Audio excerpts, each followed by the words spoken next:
God apportioned certain parts of the earth for the tribes of Shem of the Ark of Nochi, a heavenly place, seat of mountains, and lords, all wise, and from his wisdom directed Hirto into his pastures. Hirto, son of Neph, born of an egg, descended out of the highest heaven. He was a most gracious lord, and in deference, in humble submission and respect to struck himself, in his egg, against the rocks of heaven. So, when the egg was broken, one half of the shell ascended, becoming the dome of heaven, the other half became the foundation of the world. The evil voice spoke to the children of men, and polluted them. About which, the Great Spirit spoke in the firmament of heaven, saying, To Hirto, son of Neph, I bequeath, I give as an inheritance, the tribes of Shem forever. For they have withstood Anramanius, which is the evil voice, or Satan, my everlasting enemy. So Hirto became lord of Shem, and he banished Anramanius down under the earth, where he busies himself building fires for the furnaces of hell, the smoke and flames of which come up through the earth and are called Anai, volcanoes, so that his existence would be known to men.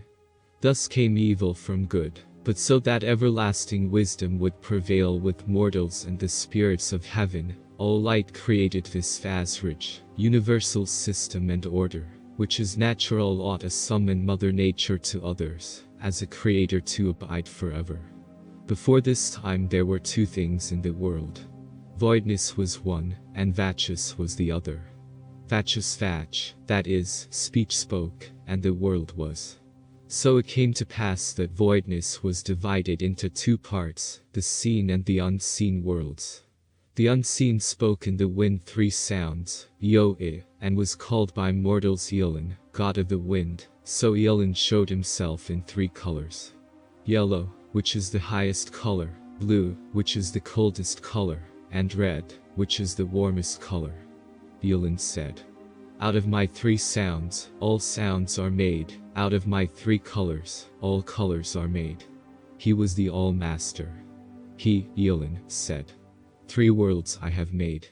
The earth world, which is for mortals, the all-high heavens, which are for pure and wise angels, and the intermediate world, which rests on the earth. Elin said, Three lights I have created. The sun, to rule the day, the moon, to rule the night, and the burning fire, for the use of man. Three spirit lights I, Elin, created. Rach, which issues out of my soul, Shem, which comes from my lords in heaven to the souls of men, and Vaz, which comes from the spirits of the intermediate world. Elin said, I am in three states. Ghost, which is ever present and unchangeable, Corpor, which is in places, like the earth, stars, sun and moon, and motion, which is everlasting unrest. Such am I, Elin, mightiest in three, in all place and all time. When the egg of Hirto was broken, and the shell distributed, lo and behold, look and see, the semu of the egg, had nowhere to rest, and being void of compact, the ability to amass, the semu distributed itself in the void world, and was not seen. Then Hirto, high lord of the upper heavens, sent whirlwinds abroad, and they gathered of the substance of the egg, and rained it down on the earth. Uz, son of Elin, ran quickly and turned Anramanius's fires to the north, and Elin touched the earth with his quickening hand, and instantly all the living were created. So Elin said, To you, my first begotten son, I bequeath the earth, it shall be yours to keep forever. Neither shall there be any other god. But in course of time the evil voice, Satan, encompassed the earth with serpents, that spoke like men and angels, and the serpents made friends with all evil, father of Anramanius. And the women of the tribes of Asu went and tempted the first men, the Ahins, and so, evil offspring were born into the world. Hirto, lord of the earth, drove the first men out of the region of light, and set high-born angels on the boundaries of Chinvat, at the gates of the upper heaven, to guard the tribes of Phadis forever after. Nevertheless, evil, being set on foot, soon overspread the earth. So Hirto rested his hands on his thighs, and swore an oath to all light, that he would drown the world and all the living. And in answer to the Lord, a seraphim, a mighty fire ship, came down out of the sun region, opening the floodgate of heaven with a sea of water, and all the people perished, except the Ahins, the sacred people, friends of the Lord of earth.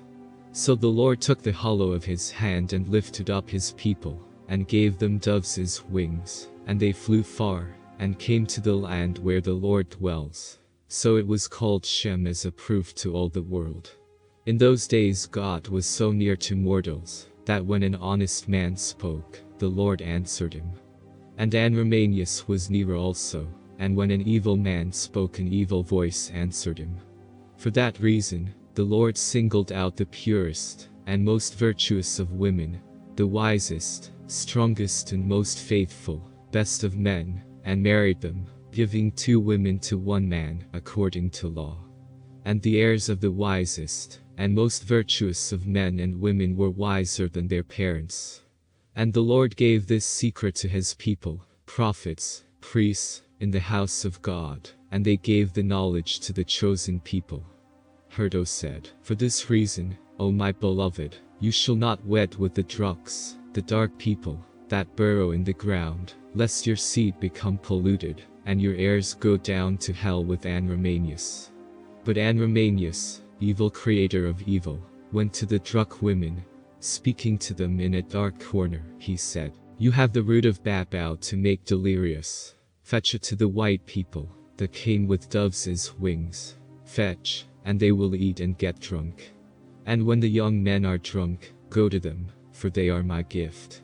So, of those who came out of the ark of Nochi, sin was newborn. For the drunks went in where they, the Ahins, were drunk, saying, "Lest the by and large white people, and the by and large yellow people fall upon us, and our seed perish on the earth, let them make us of flesh and kin, bone and bone, blood and blood." Hirto, the Lord God, saw into the darkness, and being compassionate, said, "I will visit great punishment on Anramanius for this. His head shall droop in sorrow. But as for the Ahins, being drunk, I will forgive them. And as to the newborn people, they shall become the mightiest of all people in the whole world, because they came out of both darkness and light. The darkness in them shall battle all darkness. The light that is in them shall then master over their own darkness. But as for the drunks, they shall go down in darkness forever."